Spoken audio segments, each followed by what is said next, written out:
ఇప్పుడు మొన్ననే విడుదల చేస్తున్నారు. 1200 మంది కార్యకర్తలు కాలెరగొట్టుకునో చెయ్యరగొట్టుకునో ఉన్నారు. వాళ్ళందరి త్యాగాల ఫలితం మమతా బెనర్జీ, అభిషేక్ బెనర్జీ చేతికిచ్చి అరాచకాలను ప్రోత్సహించిన ఫలితం అక్కడ బెంగాల్లో అధికారంలోకి వచ్చింది.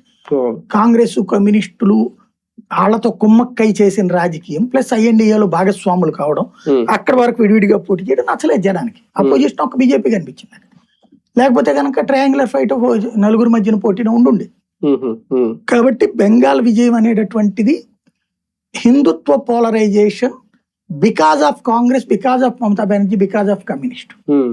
హిందుత్వాన్ని ద్వేషిస్తూ మైనార్టీని బుజ్జగిస్తూ సుదీర్ఘకాలం నుండి బెంగాల్లోకి బంగ్లాదేశ్ని తెచ్చి కూర్చోబెట్టిన పాపానికి ఫలితం వాళ్ళు అనుభవించారు.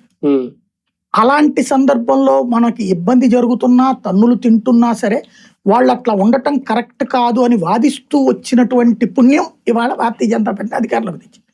ఎందుకని వీళ్ళు చెప్పినా కూడా వినలేదు. వాళ్ళు బంగ్లాదేశ్ వాళ్ళు వస్తే మనకు పెంటమ్మ, మన ఉద్యోగాలకి తలనొప్పి, మన వ్యాపారాలకి తలనొప్పి, మన ఆడపిల్లలకి తలనొప్పి, మనల్ని ఇబ్బంది పెడతారు అంటే ఎన్ని సొలి కబుర్లు, వీళ్ళందరూ బీజేపీ వాళ్ళు అంటే హిందుత్వవాదులు అందుకని ఇట్టగా ముస్లింలన్న కోపంతో అన్నటువంటి చెప్పుకొచ్చారు.